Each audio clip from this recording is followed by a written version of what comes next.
నమస్తే. నమస్తే. ఏం చేస్తుంటాం? బిజినెస్. ఎక్కడ మీది? ఏ పార్లమెంట్? మాది మల్కాజిగిరి పార్లమెంట్ వస్తుంది. ఇక్కడ లోకల్. ఇక్కడ పార్లమెంట్ ఎన్నికలు రాబోతున్నాయి కదా. పార్లమెంట్ ఎన్నికల హడావిడి బాగా మొదలైంది. ఎట్లా అనిపిస్తుంది అన్న పార్లమెంట్ ఎన్నికలు చూస్తుంటే? పార్లమెంట్ ఎన్నికల్లో ఆల్రెడీ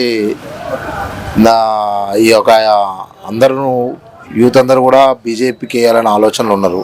ఎందుకు అంటే తెలంగాణ ఉద్యమకారుడు ఈటల రాజేందర్ మాకు అందుబాటులో ఉంటాడు. ఇక్కడ అల్వాల్లో తెలంగాణ ఉద్యమం నుంచి అల్వాల్లో ఉంటుండే. తర్వాత ఇప్పుడు ఇక్కడ మా దగ్గరలో ఉంటాడు, షామర్పేట దగ్గరలో. అందరికీ అందుబాటులో ఉంటారు. ఇప్పుడు బీఆర్ఎస్ క్యాండిడేట్ కానీ కాంగ్రెస్ క్యాండిడేట్ కానీ వాళ్ళు ఎవరో తెలియదు. ఈ పార్లమెంట్లో 40 లక్షల మంది ఓటర్లు ఉంటే 40 లక్షల మందిని ఈటల రాజేందర్ ఎవరు అంటే తెలంగాణ ఉద్యమకారుడు అని చెప్తారు. ఈ బీఆర్ఎస్ కాంగ్రెస్ క్యాండిడేట్లు ఎవరో తెలియదు. ఇంకోటి ఏంటంటే బీఆర్ఎస్ ఇండైరెక్ట్ గా కాంగ్రెస్ సపోర్ట్ చేస్తుంది. బీఆర్ఎస్ ఇప్పుడు మల్లారెడ్డి కొడుకు ఫస్ట్ అనౌన్స్ చేసిర్రు టికెట్. ఎందుకు మల్లారెడ్డి కొడుకు విత్డ్రా అయ్యిండు? మల్లారెడ్డి కొడుకు ఎందుకు విత్డ్రా అయ్యిండు? వ్యక్తిగత పనులు ఏం లేవు. వాళ్ళు ఇండైరెక్ట్ గా డమ్మీ క్యాండిడేట్ ని పెట్టి కాంగ్రెస్ ని గెలిపించాలా అనే ఆలోచనతో ఉన్నారు. అంతే, రాగి లక్ష్మారెడ్డి డమ్మీ క్యాండిడేట్. ఈ కాంగ్రెస్ కూడా ఈటల రాజేందర్ వాళ్ళు ఏమంటారు అంటే ఈటల రాజేందర్ కావచ్చు, ఇటు సునీత మహేందర్ రెడ్డి కావచ్చు, వీళ్ళు మా ముంగట ఏం పనిచేయరు. మాది ఏమున్న పార్లమెంట్ పరిధిలో ఉన్న ఎమ్మెల్యేలు అందరూ మా ఊళ్ళో ఉన్నారు, మా ఊడే గెలుస్తాడు, ఎవరిని పెట్టినా ఆ జెండా మీద గెలుస్తారని చెప్పేసి వాళ్ళు ధీమా. అవునండి, వాస్తవానికి అయితే ఎమ్మెల్యేలు వాళ్ళతో ఉన్నారు, పబ్లిక్ జనాలు అనేది ఈటల రాజేందర్తో ఉన్నారు. ఎట్లా? తెలంగాణ ఉద్యమకారుడు ఏ చిన్న కార్యక్రమాలున్నా, సాగు పుట్టుకలున్నా, కథా కార్యక్రమాలున్నా సరే ప్రాపర్ హుజరాబాద్ ఉండొచ్చు, కానీ మాకు అందుబాటులో ఒక 20 సంవత్సరాల నుంచి ఇక్కడ అందుబాటులో ఉంటున్నాడు. 10 కార్యకర్తకు పేరు పెట్టి పిలుస్తాడు.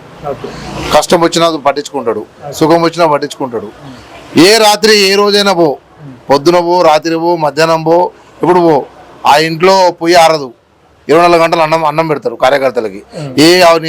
నీ సొంత అవసరం, నీ కష్టం వచ్చినప్పుడు కూడా ముందు బిడ్డ నువ్వు బోధిని రాపో, బోధిని వచ్చిన లోపల నీ ప్రాబ్లం సాల్వ్ చేసి పెడతాడు.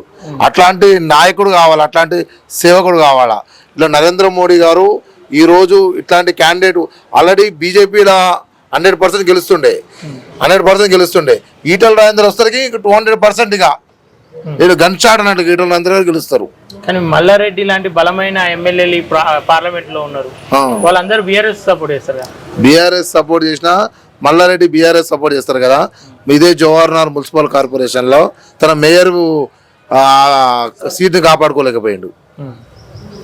అంటే మేయర్లు ఎంతమంది పోయినా కార్యకర్తలు మాతోనే ఉన్నారు, ప్రజలు మాతోనే ఉన్నారు. కార్యకర్తలు అందరూ ఉన్నారు, అందరు కాంగ్రెస్ లో జంప్ అయిపోయారు.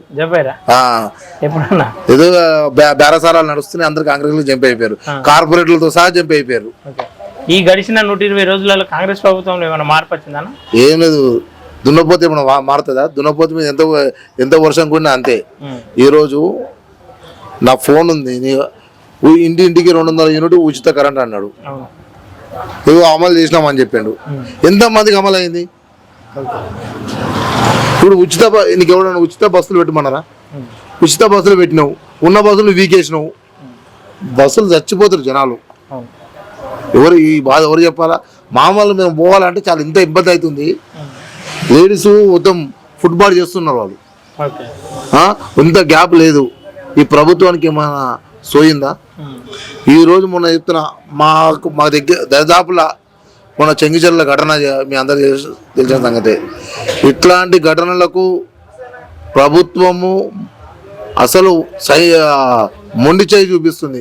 ఇందులో పైన దాడులు చేయించడం కానీ.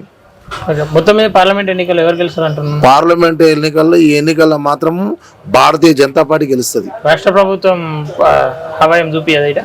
రాష్ట్ర ప్రభుత్వం ఒకప్పుడు కూడా రేవంత్ రెడ్డి ప్రశ్నించే గొంతు కావాలన్నారు.